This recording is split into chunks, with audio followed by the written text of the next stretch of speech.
Hello friends, स्वागत है आपका के टू जेड में। और जैसा कि आज क्लास में आप सभी को हमने कह दिया था कि साइंस में कुछ इंपॉर्टेंट क्वेश्चन लेकर के आएंगे और निश्चित आप मान के चलिए कि जितना क्वेश्चन हम लाएंगे चांसेस है कि ऐसा ही क्वेश्चन आपको एग्जाम में आएगा। मेरा गला ख़राब है, आप लोगों को पता है, लेकिन फिर भी आपसे मेरा रिक्वेस्ट है कि आप इस वीडियो को जितना देखेंगे और जितना लोग कमेंट करेंगे, जितना लोग पसंद करेंगे, तो आपको इतना पढ़ा देंगे आज और कल तक में कि उसी के अंदर से क्वेश्चन आने का पूरा पूरा चांसेस रहेगा और आप एग्जाम में मिलेंगे तो देख लीजिएगा। तो हम शुरू करने जा रहे हैं कुछ फिजिक्स का क्वेश्चन लेकर के पहले, और ये वीडियो को आप पसंद करेंगे, लाइक करेंगे और आप कमेंट करेंगे कि कौन कौन इस वीडियो को देख रहे हैं। तो जो भी अपना नाम लिखेंगे तो उसके हिसाब से हम उत्साहित होंगे और अगला सब्जेक्ट भी आपके साथ जुड़े हुए रहेंगे। तो साइंस में पहले हम फिजिक्स से कुछ क्वेश्चन लेके चलते हैं, आप लोग को अच्छा लगेगा। तो फिर फिजिक्स के बाद केमिस्ट्री या बायोलॉजी का लेकर के आएंगे। तीनों सब्जेक्ट का धीरे धीरे पहले हम शॉर्ट और लॉन्ग क्वेश्चन करेंगे और उसके बाद कल आपको सारा ऑब्जेक्टिव करने का पूरा पूरा कोशिश करेंगे। तो अब हम देर नहीं करते हैं, वीडियो को शुरू करते हैं। आप लोग ध्यान से सुनिए और पेन कॉपी ले करके अच्छा से नोट करके अच्छा से अपने शब्दों में भी लिख लीजिए और कोशिश करिए कि आप इसको पढ़ के समझ जाइए। हम ऐसे कोशिश करेंगे कि आप समझा दें, लेकिन फिर भी आप भी समझने की कोशिश करेंगे। तो शुरू करते हैं। अगर क्वेश्चन आ गया कि चाल क्या है, या कभी कभी आ जाता है कि चाल और वेग में अंतर क्या है, तो क्वेश्चन कुछ भी बन सकता है कि चाल क्या है या चाल और वेग में अंतर क्या है। तो हम सबको अलग अलग करके बता देते हैं, अंतर आएगा तो दोनों अलग अलग करके बॉक्स बना करके लिख दीजिएगा, ठीक है। तो चाल बराबर क्या होता है, तो चाल के बाद मतलब होता है कि चाल का मतलब है कि कोई वस्तु एक निश्चित समय में कितनी दूरी तय करता है। इसे कहने का मतलब अगर हम चल रहे हैं और मान लेते हैं कि आप सिकटियाई से खुटौना आते हैं, मान लेते हैं कि 5 किलोमीटर है और आपको आने में लगा 1 घंटा, तो 1 घंटा में आपका चाल हो गया 5 किलोमीटर, है ना। तो चाल का मतलब है कोई वस्तु एक निश्चित समय में कितना दूरी तय करता है। चाल का मात्रक अगर पूछेगा तो चाल का मात्रक होता है मीटर पर सेकेंड। चाल से किसी वस्तु की गति के परिणाम का पता चलता है। यहाँ पर देखिए आपको चलता है नहीं दिख रहा होगा, तो हम यहाँ पे थोड़ा सा लिख दे रहे हैं। यहाँ पर चलता है लिखा हुआ है ना, चलता है, यहाँ ता लिखा हुआ है, छूट गया है ना, चलता है, तो ना कि उसका दिशा का। तो चाल से उसका गति का पता चलता है, दिशा का नहीं। चाल बराबर होता क्या है, तो चाल बराबर होता है दूरी बटा समय। अब हम वेग को भी समझा देते हैं। अगर डिफरेंस आएगा तो दोनों को अलग अलग करके लिख दीजिएगा, और अलग अलग आएगा तो ठीक है। वेग क्या होता है, वेग का मतलब है कि कोई वस्तु एक निश्चित समय में किसी खास दिशा में कितनी दूरी तय करता है। वेग का मतलब होता है कोई भी वस्तु एक निश्चित दिशा में, मतलब किसी खास दिशा में कितना दूरी तय करता है। वेग का मात्रक पूछेगा तो वेग का मात्रक होता है मीटर पर सेकेंड। वेग के किसी वस्तु के गति के परिणाम और दिशा दोनों का पता चलता है। वेग किसी वस्तु के स्थिति में परिवर्तन के दर को संदर्भित करता है। उदाहरण के लिए वेग में अगर आप देखिएगा तो अगर कोई गाड़ी 60 किलोमीटर प्रति घंटा के चाल से चल रहा है ना, यहाँ पर चल रहा या चल रही है, तो केवल यह उसकी गति को दर्शाता है। वो क्या करता है वेग में, तो खाली गति को दर्शाता है। अगर कोई गाड़ी उत्तर दिशा में 60 किलोमीटर प्रति घंटे गति से चल रही है तो उसकी वेग को दर्शाता है। वो क्या दर्शाता है, उसका वेग को दर्शाता है।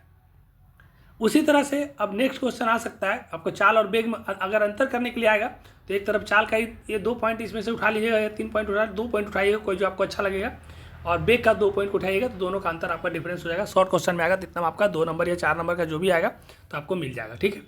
उसके बाद क्वेश्चन बन सकता है कि पास्कल का नियम क्या है, या पास्कल का नियम किसे कहते हैं, आ सकता है क्वेश्चन।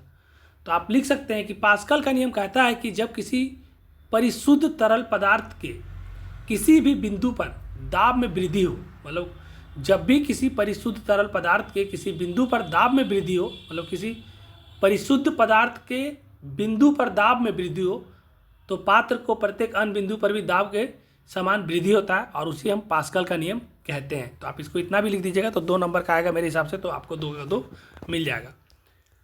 और एक बार इसको हम फिर से लिख दिए हैं कि आप अच्छा से इसको समझ करके लिख लीजिए और एक बार पढ़ लीजिए। उसके बाद क्वेश्चन बन सकता है कि ध्वनि तरंगों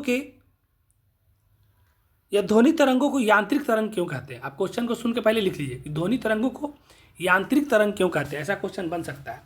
आप लिखिएगा कि ध्वनि तरंगों को यांत्रिक तरंगे इसलिए कहा जाता है क्योंकि ये तरंगे किसी कंपन करने वाली चीज़ों से थोड़ा धक्का लगने पर बनती है।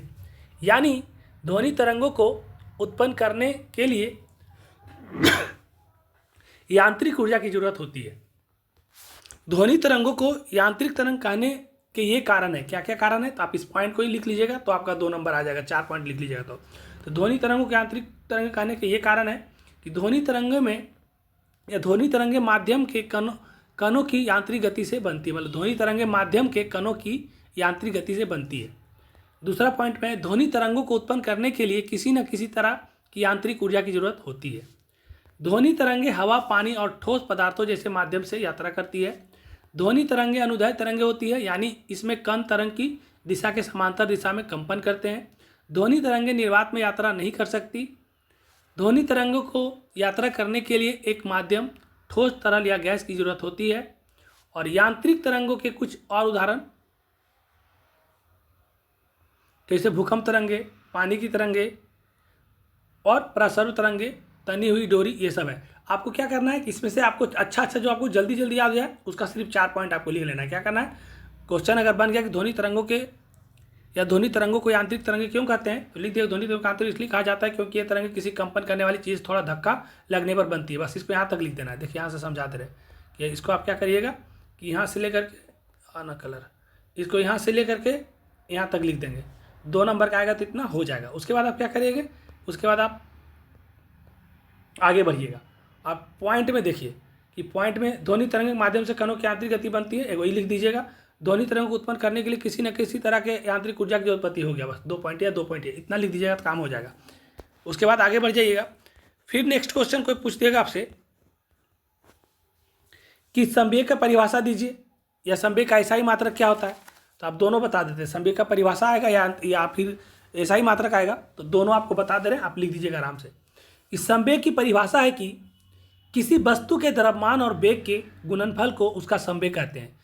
संवेग का ऐसा ही मात्रक किलोमीटर पर सेकंड होता है। देखो ऑब्जेक्टिव में आ सकता है संवेग का ऐसा ही मात्रक, तो आप लिखिएगा संवेग का ऐसा ही मात्रक किलो प्रति मीटर सेकंड होता है। 2 नंबर का आएगा तो ये भी लिख दीजिएगा ऐसा ही मात्रक, तो 1 नंबर ऐसे हो जाएगा केजी मीटर पर सेकंड, है ना। तो संवेग की परिभाषा अगर आ गया तो किसी वस्तु के द्रव्यमान और वेग के गुणनफल को उसके संवेग का उसको संवेग कहते हैं। संवेग का ऐसा ही मात्रक किलोमीटर प्रति सेकंड होता है। इसे गणितीय रूप से इस प्रकार दर्शाया जाता है, P बराबर m इंटू वी होता है। P बराबर क्या होता है, m इंटू वी होता है। इसे हिंदी में लिखेंगे द्रव्यमान बराबर मास गुना वेग होता है। तो द्रव्यमान बराबर नहीं लिखना आएगा तो P बराबर m इंटू वी लिख दीजिएगा। P बराबर m इंटू वी। संवेग से जुड़ा हुआ कुछ और बात जान लीजिए, लेकिन शॉर्ट में आएगा तो आपका इतना में काम हो जाएगा, इससे ज़्यादा लिखने की जरूरत नहीं पड़ेगा। लेकिन और कुछ बातें इसका सुन लीजिए। संवेग से जुड़ी कुछ और बातें क्या है, तो संवेग एक सदिश राशि है। इसका मतलब है कि इसका एक परिमाण होता है और एक दिशा भी होता है। मतलब जिसके दिशा के साथ परिमाण भी होता है तो वो सदिश राशि होता है, लेकिन जिसमें खाली दिशा होता है परिमाण नहीं होता है वो अदिश हो जाता है। संवेग को गति करता द्रव्यमान के रूप में भी परिभाषित किया जा सकता है। किसी वस्तु के संवेग की मात्रा 2 चरों पर निर्भर करती है, जैसे कितना समान गति कर रहा है और समान कितनी तेजी से गति कर रहा है ना। संवेग एक संरक्षित राशि है, यानी किसी वस्तु निकाय में कुल संवेग स्थिर रहता है। संवेग का इस्तेमाल टकराव की भविष्यवाणी करने वाली कारों की सुरक्षा विशेषताओं को डिजाइन करने में किया जाता है। अब हम आपको बताते हैं कि आपको कितना से कितना तक लिखना है।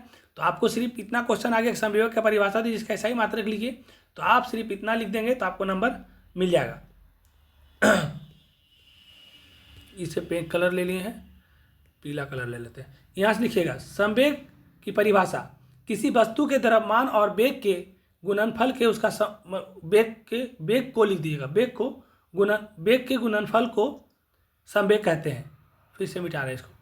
संवेग की परिभाषा में लिखिएगा किसी वस्तु के द्रव्यमान और वेग के गुणनफल को उसका संवेग कहते हैं। संवेग का ऐसा ही मात्रक किलोमीटर प्रति सेकेंड है ना, केजी मीटर पर सेकेंड होता है। बस यहाँ से यहाँ तक, कहाँ से कहाँ तक, तो यहाँ से लेकर के और यहाँ तक, बस इतना लिखिएगा 2 नंबर आ जाएगा। तो आप इतना नोट कर लीजिए कम से कम, ठीक है। इस वीडियो को भी हम समाप्त कर रहे हैं। हम सिर्फ ये डेमो दे रहे हैं। मेरा तबीयत थोड़ा ठीक नहीं, आप लोगों को पता है, लेकिन फिर भी कोशिश कर रहे हैं। तो आपको ये डेमो इसलिए दे रहे हैं कि आप थोड़ा सा इसको सीरियस लीजिए। आप इतना ध्यान रख लीजिए, जब एग्जाम में जाइए तो आपको इस टाइप का क्वेश्चन देखने के लिए मिलने का चांसेस ज़्यादा से ज़्यादा है। आपको क्या करना है कि इसको नोट करना है और 1 से 2 बार पढ़ के अपने से समझना। आप इतना 1 साल पढ़े होंगे, कहीं ना कहीं ट्यूशन वगैरह भी पढ़ते रहते हैं, तो इसको समझने की कोशिश कीजिए। इस क्वेश्चन को अपने भाषा में भी लिखने की कोशिश करिए जैसे आप समझ सकते हैं। और अच्छा लगेगा तो आप अपना नाम लिखिए कि कौन कौन देख रहे हैं। हम ये जानना चाहते हैं कि कितने लोग इस वीडियो को देख रहे हैं। अगर कम से कम 10 लोगों का कमेंट आ गया तो इसके बाद केमिस्ट्री और बायोलॉजी का भी क्वेश्चन लेकर के आ रहे हैं, और उसके बाद ऑब्जेक्टिव जो बताएंगे लगभग वैसा ही क्वेश्चन आएगा। तो ठीक है, अच्छा लगे तो लाइक करिए, जो सब्सक्राइब नहीं किया वो सब्सक्राइब कर लीजिए, क्योंकि क्लास 3 से लेकर के 12 तक का सारा सब्जेक्ट का पढ़ाई चैनल पे होगा। और 1000 सब्सक्राइबर होगा तो विक्रम सर लाइव भी आएंगे और अलग अलग टीचर के द्वारा फ्री में पढ़ाया जाएगा। तो ठीक है, इस वीडियो को समाप्त करते हैं। धन्यवाद।